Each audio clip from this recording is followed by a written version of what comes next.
Last week, IFM Investors, a large Australian investment management company owned by 27 of our biggest not-for-profit super funds, names like Australian Super and Cbus and Hostplus, announced it would put emissions reduction targets of up to 100% on major asset holdings. Meeting this pro-climate change decision will impact infrastructure they're invested in, like Ausgrid, the electricity network, Melbourne and Brisbane airports and New South Wales ports.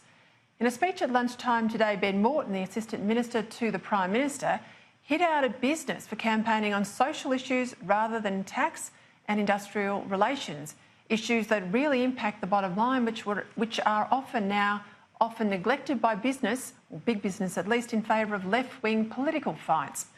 The Assistant Minister, a close confidant of the PM, warned business against kowtowing to the elites. Ben Morton joins me now. I'll get to some other issues of the day, but this speech was a real shot across the bow. Traditionally, business have campaigned for business issues, the unions have campaigned for unions, and there's been sort of a balancing up that happens in the Australian economy with both of those competing forces.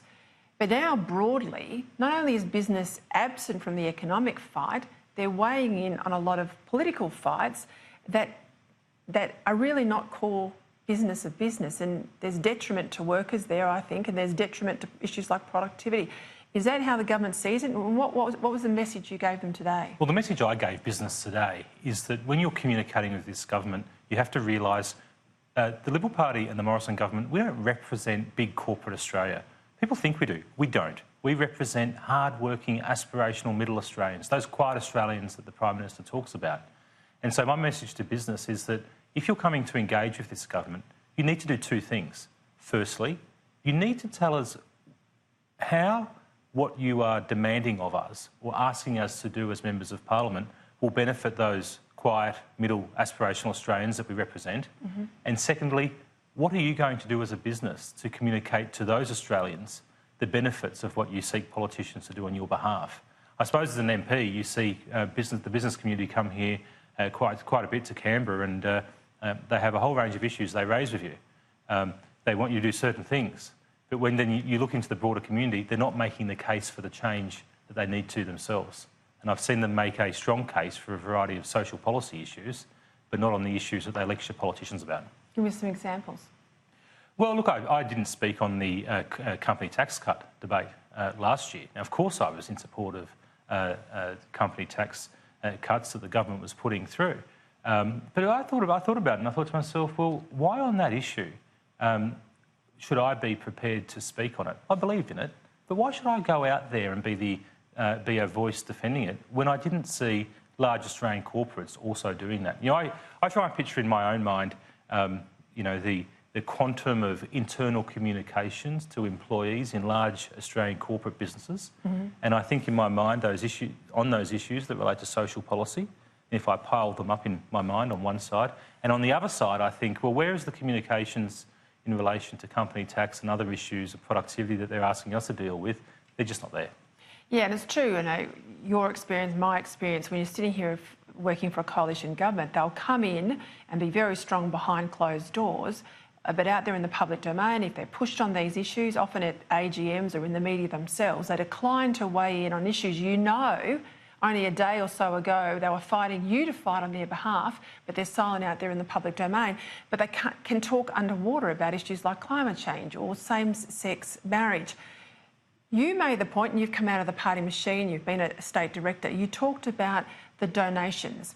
Labor always says the Libs are big end of town because they know that works out there in Punterland. They know that that's a negative.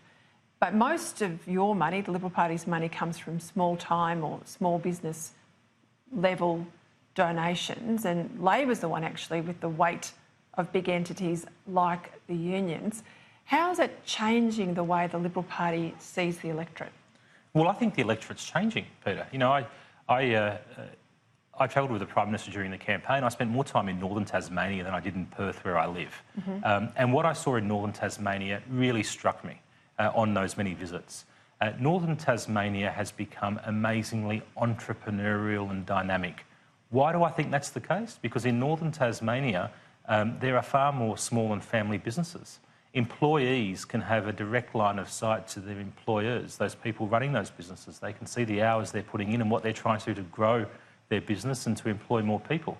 Employers have a direct line of sight to their employees. There isn't the same proportion of people that are employed in large city-based public and private institutions. And so it was no surprise to me. We've got some great candidates. We had some great candidates in those 2 seats, which are now great members, in those areas where we were making the case to grow the economy and to grow jobs and to back small business, that the people in those communities understood that. What we don't see is large Australian corporates making the case to their employees for the case to grow the economy. But they make the case to us. In fact, they demand that of us.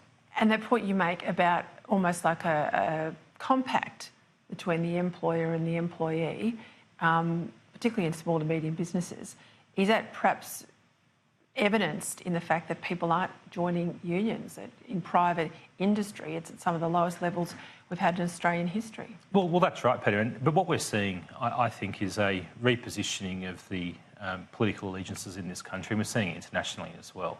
The Labor Party is struggling with this absolutely at the moment. The Labor Party is becoming the party of the inner city, virtue signalling, economically secure elites. The Liberal Party, and the election results show this, is making dramatic inroads into outer urban, middle, aspirational Australia. You know, where I grew up on the New South Wales Central Coast, there was a seat of Shortland, and I finished high school in '98, and at that election, Jill Hall had the seat of Shortland by, I think, 62%. You've got Pat Conroy now, Labor's climate change spokesperson. He had a 5.5% swing against him at the last federal election. He's got the margin of the seat of Shortland down to 4.5%, and that just shows you that the Labor Party is moving away from their traditional support base. They are not connected to those people. I think that's happening around the world too. It is, Stephen Harper, the retired now former Prime Minister of Canada, makes the point that Conservatives are now basically the Workers' Party, the Battlers' Party, the Aspirational Party. And you're right, Labor and its many guises around the world are the party of the elites and the big, super funds, pension funds in his case in Canada, pushing a social agenda as much as an economic agenda. What do you want to see happen? Where do you want to see business put its energy? Well, I want to work with business. This is the main point of my speech today, and that is saying to them, if you're going to come and talk to this government, please tell us what you're going to do for the people we represent, those hard-working, aspirational Australians. As much as it is that they want you to do things for them. Absolutely. In fact, I don't want to do things just because it's good for business. I want to do things that's good for business because it's good for those hard-working, aspirational Australians. So it's actually just extending the argument that one step further. And then tell us how you're going to partner with us to explain to those hard-working, aspirational Australians how what you're seeking is good for them. Because corporate Australia are leaving the communications piece to activists like GetUp. Well, half their staff are full of, half their communications teams are full of Labor staffers. That's one of the issues. And their boards are full of former Labor MPs and others. So did you give them a message to sit in the middle and to fight from the middle and fight for Australians before they fight for their political interests? Well, I think we should all be fighting in what's in the best interests of Australia. I think there were some very pointed messages there for corporate Australia today. I hope they take them on board. But I also hope that they understand this, that large corporate members of industry associations shouldn't just fund those industry associations to come here to Canberra and behind closed doors make a case or on a demand or an argument.